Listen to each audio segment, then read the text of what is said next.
Good morning, and it's a great pleasure to be able to speak on this occasion of KRS's 70th birthday. And I must thank the organizers, Shravan, for inviting me to give this talk. Sorry about this glitch. The topic I'm going to be discussing today is something called the Laminar Separation Bubble, the so-called bursting. The stage for this was already set by Professor Narasimha on the first day when he spoke about turbulence and so on. The connection of this work to KRS is that KRS has done some pioneering work on so-called absolute instability in the 80s. So you will see that there's a nice connection. The work here is the PhD work of my student, Abhijit Mitra, who is somewhere here in the audience.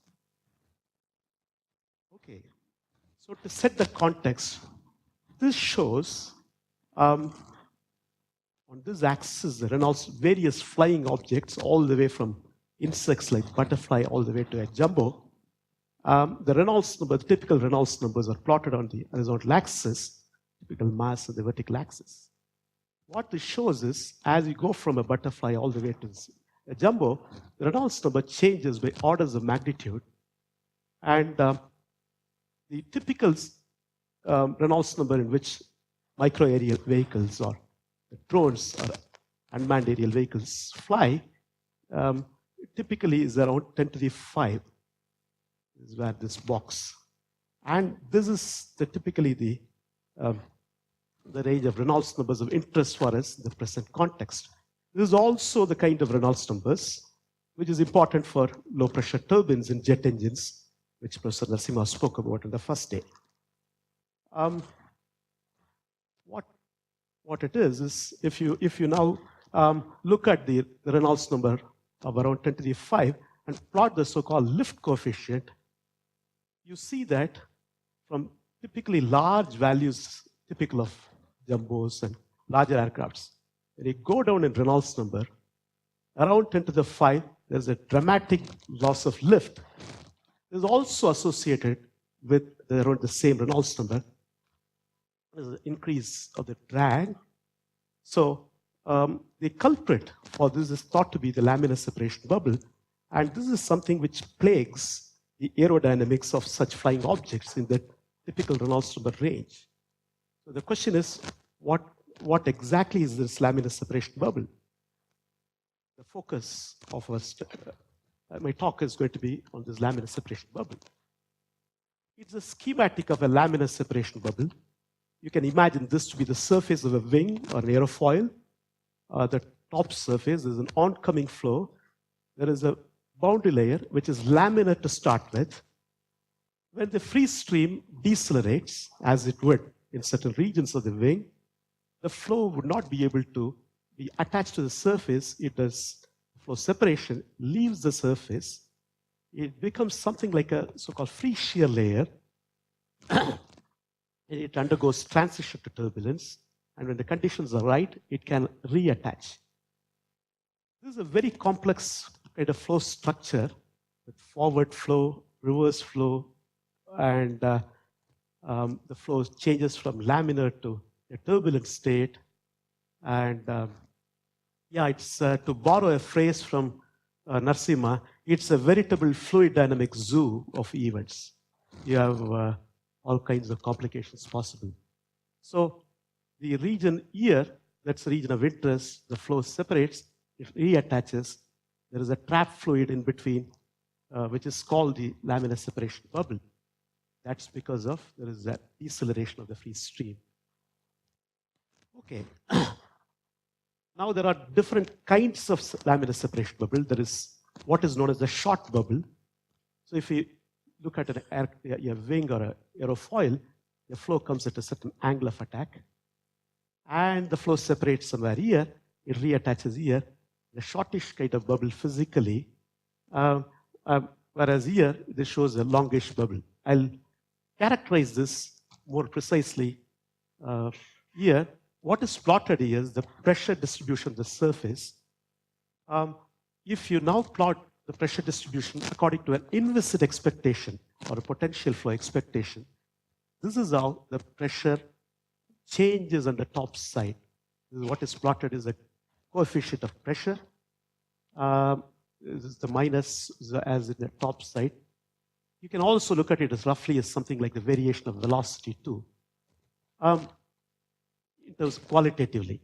So typically, the area under this curve, this pressure distribution as it's called, is in fact proportional to the lift generated by the aerofoil. So according to the inviscid expectation, the flow has this kind of pressure distribution.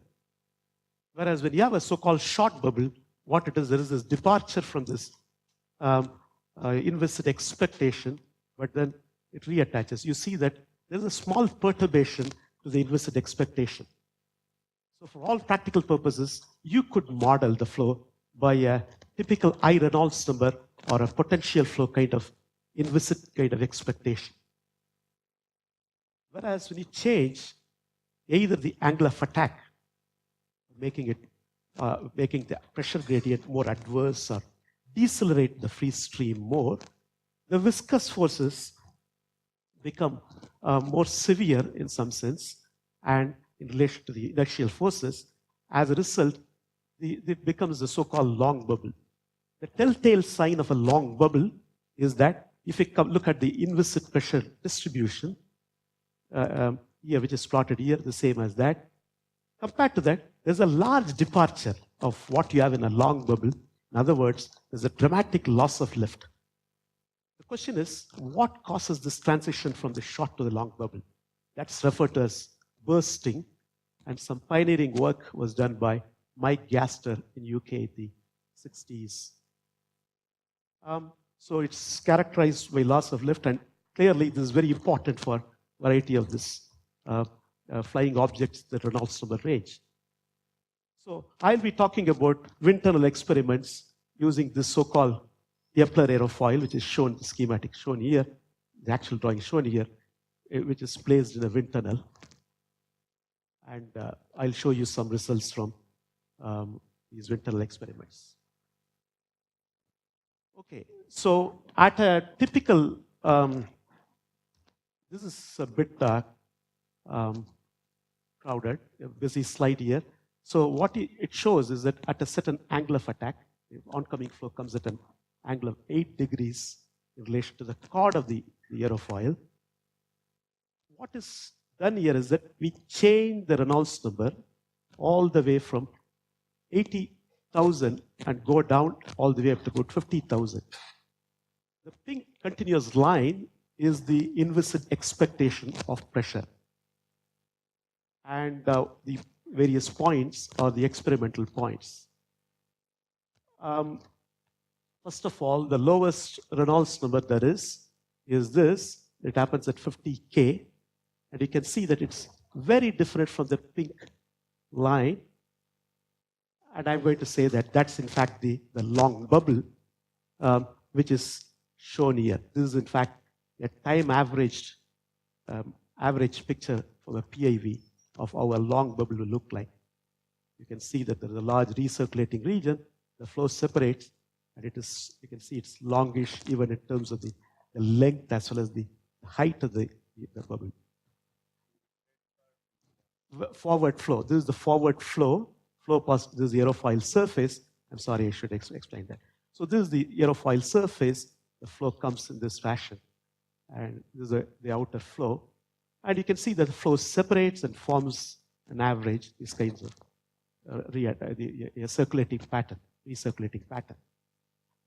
As against that, the points which are closer to the pink line are at relatively larger Reynolds number, 60K and 60,000 and upwards. And you can see that there is this, the other extreme is the short bubble when it is closer to the inviscid expectation. Again, the time average picture of the flow for the PIV is shown here. You can see that the bubble is indeed shortish here as compared to that. In between, so the question now is that how does this transition occur? That is bursting. So what exactly is this bursting? That's our question. It appears from all these experiments as you you fix the angle of attack and keep lowering the tunnel speed, the oncoming speed of the flow, you keep reducing the Reynolds number thereby. As a result, you go from year to year. In between, there is a transitional stage which demarcates the short and the long bubble region. Towards this, there were these engineering parameters which were derived in the literature going back to Mike Gaster in 1967. What he did was he plotted a kind of non-dimensional pressure gradient or a velocity gradient parameter plotted against Reynolds number. So his parameter, this is plotted here, the non-dimensional pressure gradient parameter or the velocity gradient parameter, the free stream, is plotted against the Reynolds number based on the so-called momentum thickness. And I will not go into the details of this plot. What it shows is there's a line here which divides this parameter space, the points. Experiments are plotted from different investigators are plotted here. Those to this side of the line is the so-called short bubble, whereas this side, they are the long bubble region. Okay, long bubble means adverse pressure gradient effects are more severe, and you'll have a departure from an invested expectation and loss of lift. Okay, so way back in 2007, we came up with my former colleagues, Ivan Chetan. They came up with this parameter, the single parameter, which in fact seemed to characterize this transition from the short to long bubble much better.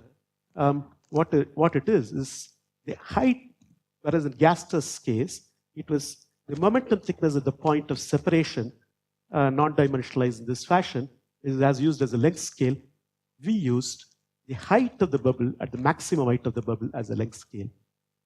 And when this parameter reached a certain critical value, minus 28, for instance, as you will see in this plot, this parameter is plotted here, the modified parameter which we had proposed.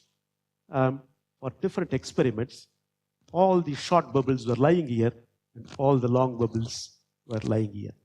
And this was, in fact, is found, is become common, prevalent in the literature now. People find that this is very useful to characterize this long and short bubbles. Before I leave,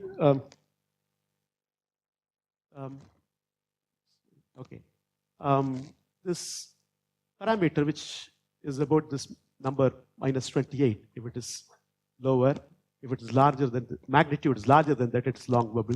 It can also be rewritten in this fashion in terms of the vertical height of the bubble, maximum vertical height of the bubble, height of the bubble. It's a kind of a Reynolds number. You can interpret it as a kind of Reynolds number.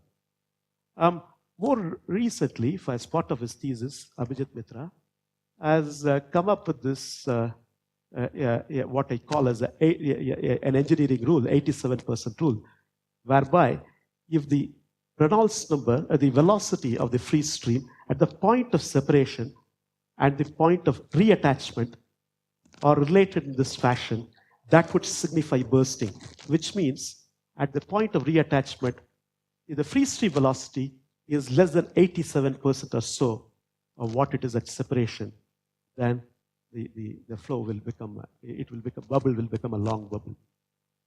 Okay, this is the kind of backdrop, the context. But we need to understand what goes on, the physics of what goes on there. That's the purpose of this talk. So let me show you those three cases which I showed earlier. The time average picture I showed here, this is how they look in an instantaneous fashion. What is shown here are the streamlined patterns for the so-called short case. That the Reynolds number is about 60,000. The long case, the Reynolds number is about 50,000, and the transitional case with the switchover occurs is about 52,000. You can see a very rich structure, instantaneous flow structure, with things like multiple separation of the kind which Professor Nassim also talked about. You can see here, it's indeed very rich. It has penetrated the reverse flow, recirculating region has penetrated farther into the flow when compared to, let's say, the short bubble. Okay, so what causes bursting? It is in this context I want to introduce the notion of absolute against convective instability. So in a flow system, if you look at the impulse response, you give a kick, you put an impulse, because impulse is going to have a range of frequencies, and you track down the development of the disturbance in the form of a wave packet as it convects downstream. So the disturbance is indeed unstable. It could either be characterized as what is known as absolutely unstable or convectively unstable. So if you look at an impulse response of these and how the wave packet responds to that, and you plot the spatial coordinate here and a time coordinate here in such a space-time diagram, typically you would see this is the point at which you introduce the disturbance. The disturbance, as it grows, it propagates or convects downstream. That's called convective instability.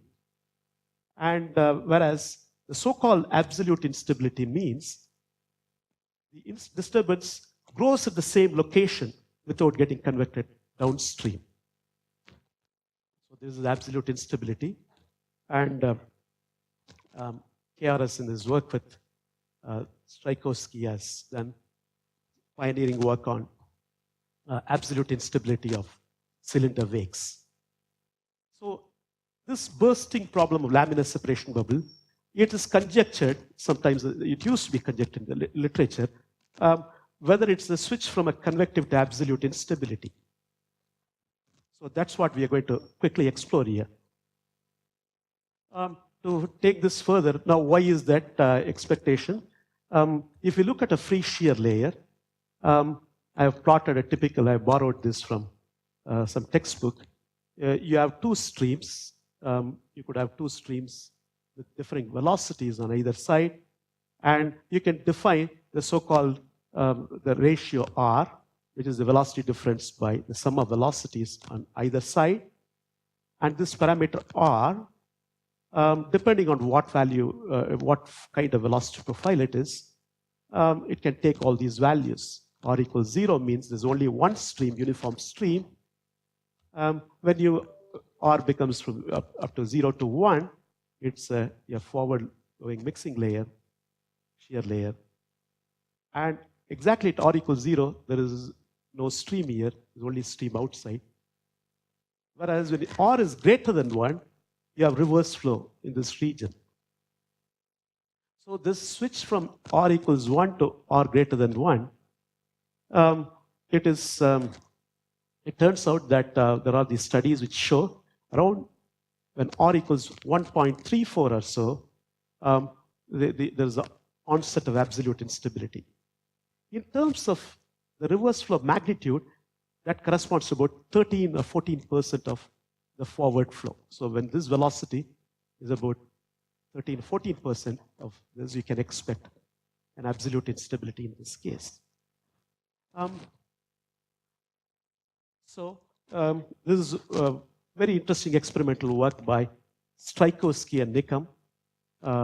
It studied this countercurrent mixing layer because just now I said you can expect this kind of absolute to convective switch for the so-called countercurrent mixing layer when these streams are opposing each other. And they did find in their experiment in a countercurrent mixing layer that when the parameter R is about it's 1, this is a typical spectrum.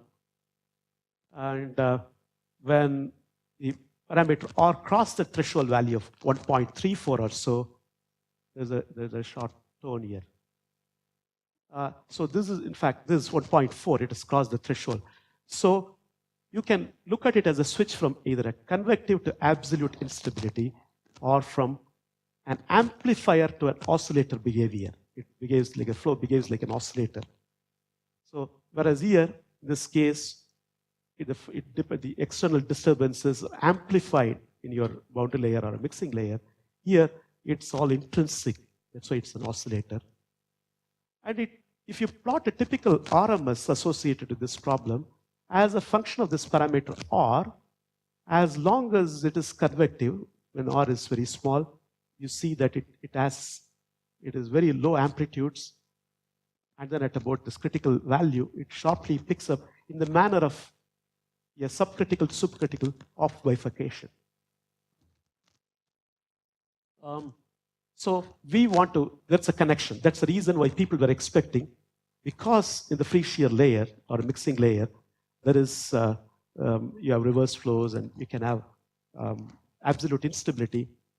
Because the separation bubble is also, as this region of reverse flow, would it also have absolute instability? That's the question. What is plotted here from our experiments, this is a range of Reynolds numbers, 50 to 60,000. This is a long bubble case. This is a transitional bubble case, and this is a short bubble case. I've plotted here that parameter P, which tells you, as I told you, when it is less than 28 or so, it is short, it is transitional, it switch over here, and this is long bubble. What is plotted on this side is the magnitude of the maximum reverse flow in these three cases. And you can see that as you go from the short bubble case here, the magnitude of reverse flow is about 2.5% or so of the forward flow. The transitional case, it increases about 10%. And when you go to the long bubble case, is about 16% of the forward flow. So clearly, this is a candidate for a switchover from absolute to convective. But does it occur? Okay, there's one more observation. If you now take a long bubble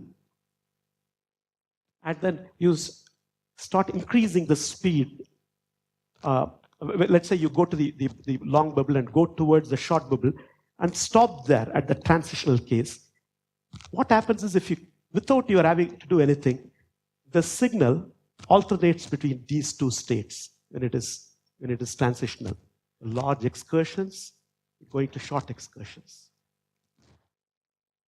But what we did was, like in the theoretical expectation about absolute convective instability, we did impulse response studies, which means that somewhere before the separation location, a packet, a Dirac delta function kind of forcing was introduced, and it was tracked down. The distribution of the wave packet was tracked down for all these three cases: short, long, and the transitional case.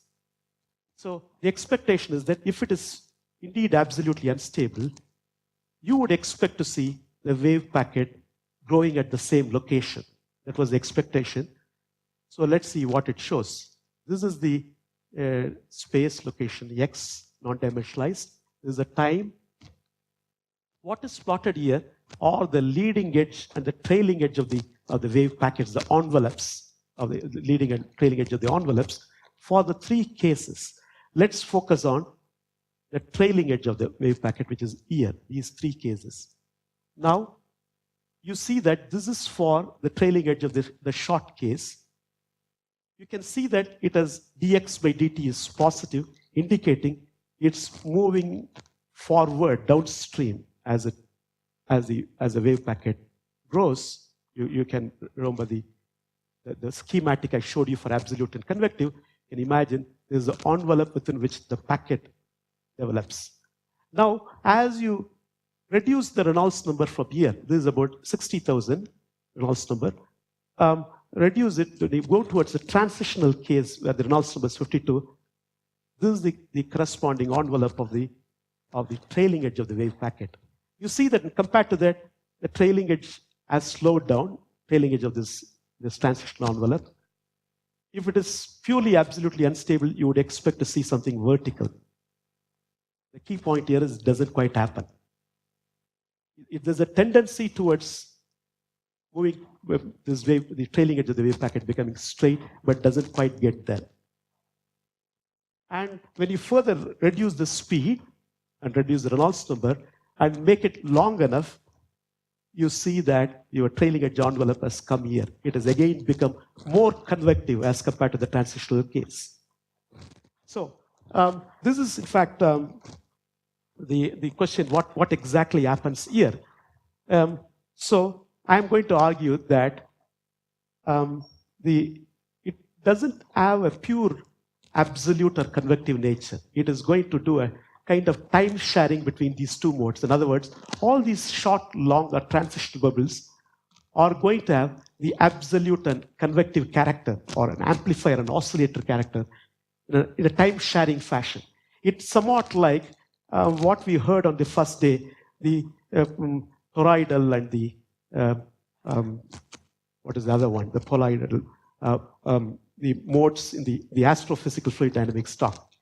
There are many other contexts in fluid mechanics too, like in transition, where there's a time sharing between two states, two extreme states. So to show that, the movie doesn't work on this. So, okay.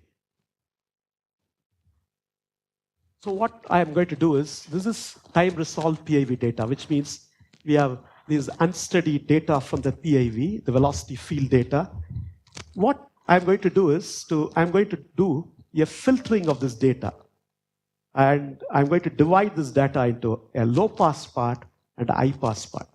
Presumably, the low-pass part is like the oscillator nature, or the absolute instability nature, or the, whereas the high-pass part is like the convective nature. Yeah. Yeah. So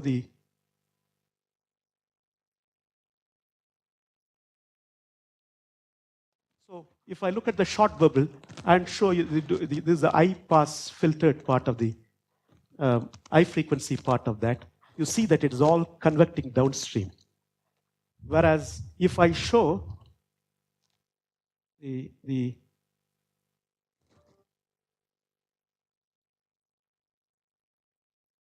low-pass part of that, you can see that it is getting more and more towards the kind of oscillatory kind of nature. But this is less so. You can see it more dramatically in the case of the long bubble.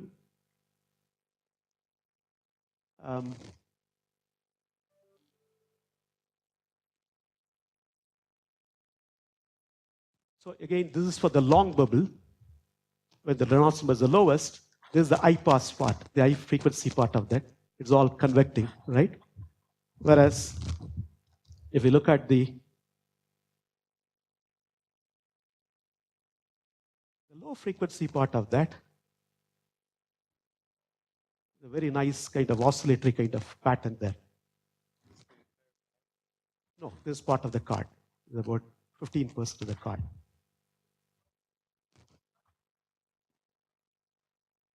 It is in time. And the transitional case, finally, it's somewhere in between. So I'll just show the low pass part of the transitional. You could see that it's doing that. You can see this kind of oscillatory structures there. Okay, so I'm almost done. So I've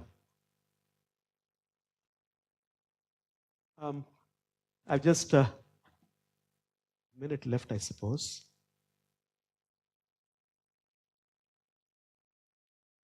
If I look at the Reynolds shear stress, there's something very interesting happens for this. Both the transitional case and the long case, which is that if I plot the UV, the Reynolds stress, which is the key. Oh,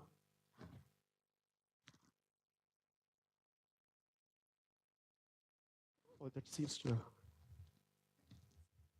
Oh, you made it full screen? Okay, okay. Next one. Okay.